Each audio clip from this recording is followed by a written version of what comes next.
because today the Supreme Court listened to arguments in a case that they are expected to take up, and it's not very cool. Let's pop up the Washington Post article there, Colin. So the case is Moore v. Harper.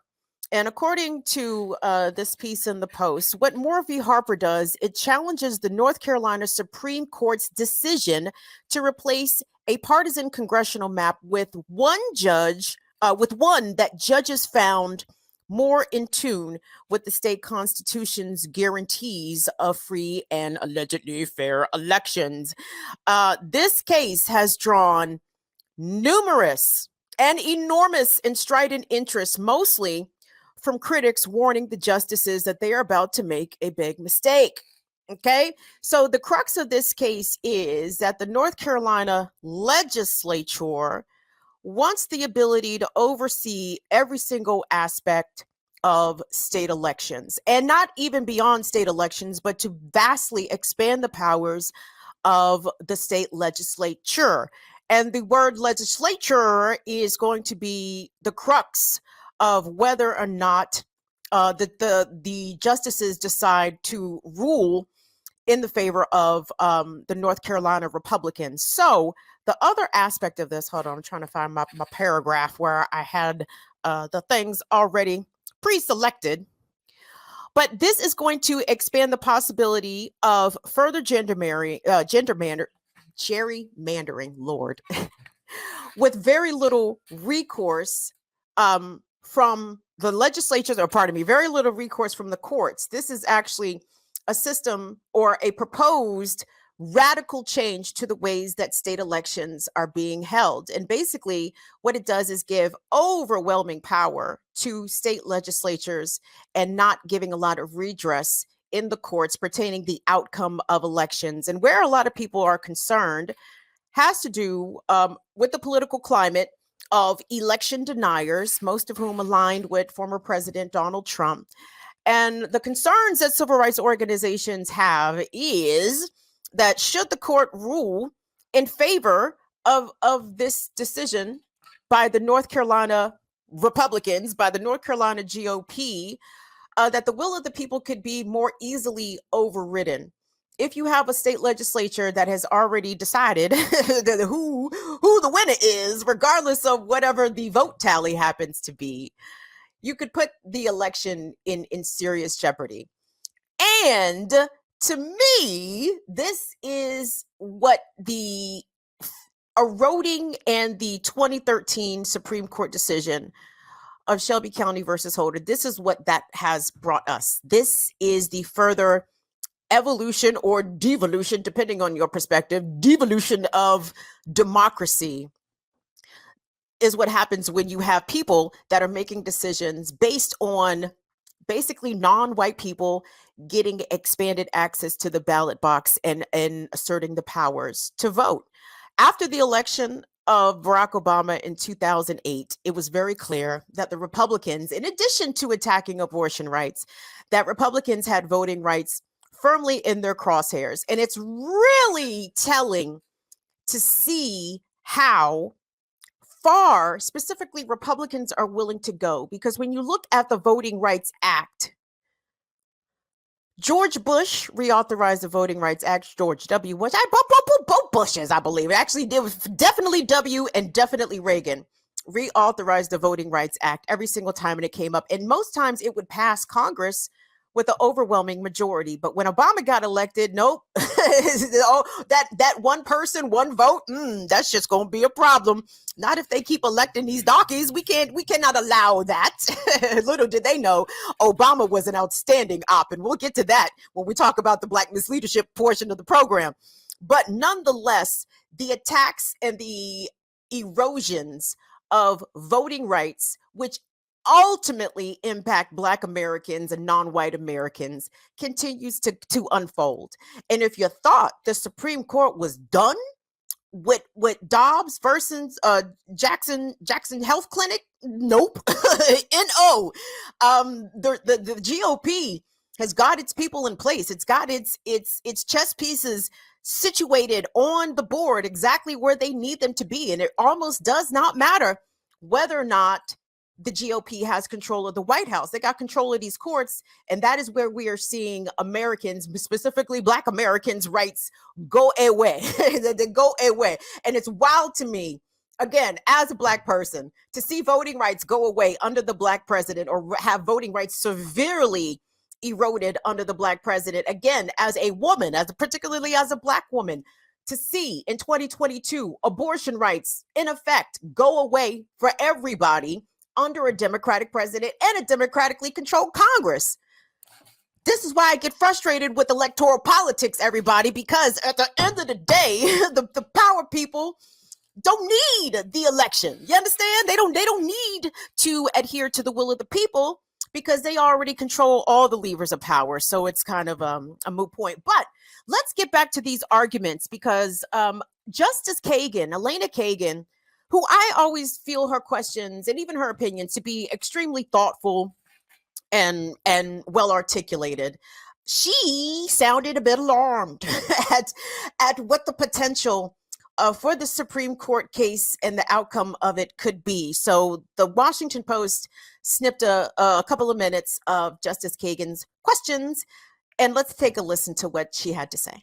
It would say that if a legislature engages in the most extreme forms of gerrymandering, there is no state constitutional remedy for that, even if the courts think that that's a violation of the Constitution.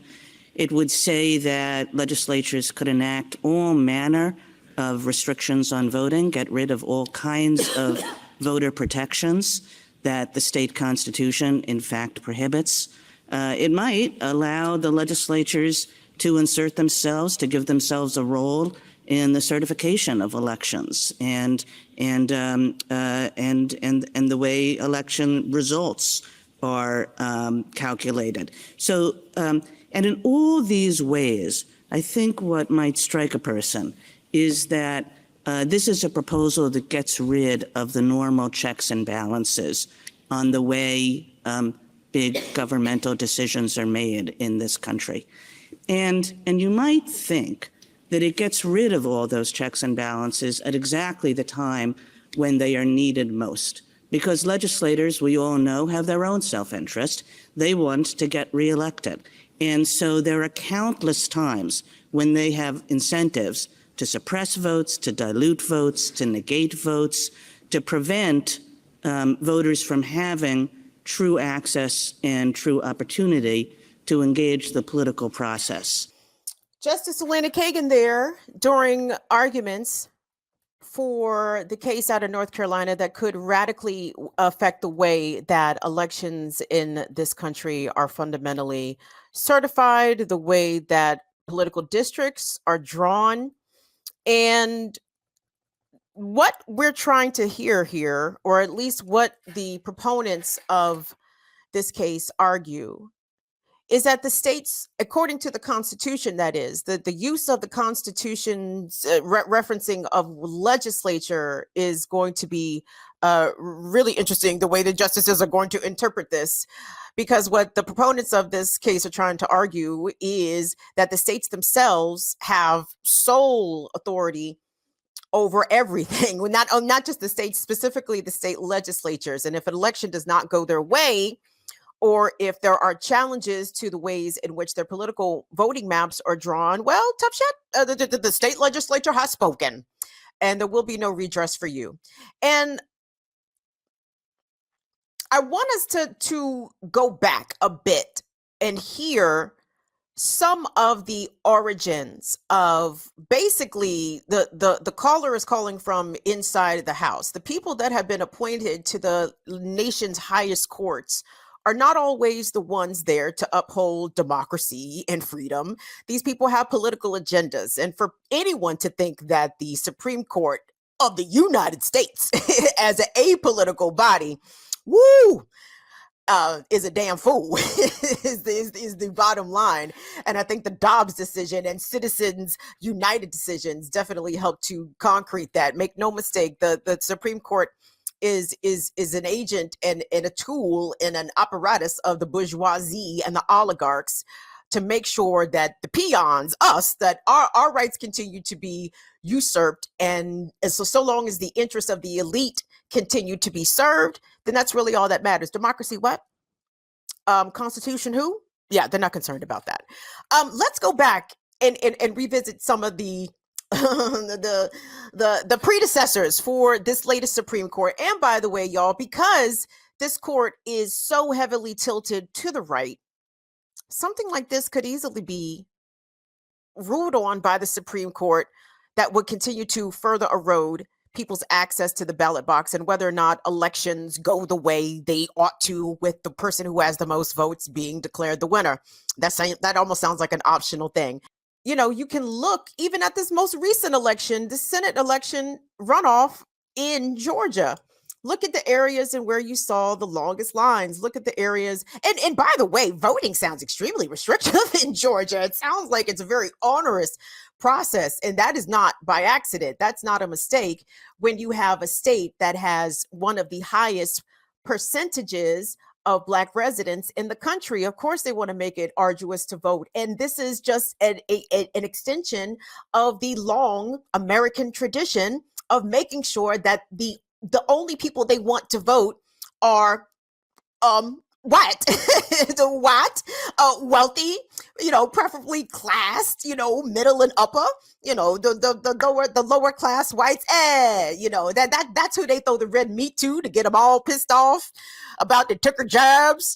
They took her jobs, right? That's what they throw to the lower, to the racist lower class whites. Of course, I'm not trying to be so classist and generalizing here. You guys know we're all friends, but But anyway, so it'll be interesting. And please, I am not putting anything past this court, because why? The GOP has been playing the long game for a very long time. You heard there in that clip, Chief Justice Roberts has made a career of opposing the Voting Rights Act and trying to take out some of the bite, take out some of the teeth, which he was successfully able to do, in his opinion, in 2013. The only thing I agreed with that court on regarding that decision, again, I did not agree with the decision, but Roberts and Scalia did ask interesting questions. They were like, I'm paraphrasing here. Well, if is it more racist to vote in North Carolina than it is, for example, in New York or in Ohio? There's a lot of states, red and blue, across this country that do things to disenfranchise Black voters and to suppress the Black vote. And that, I thought, was a very fair question. But the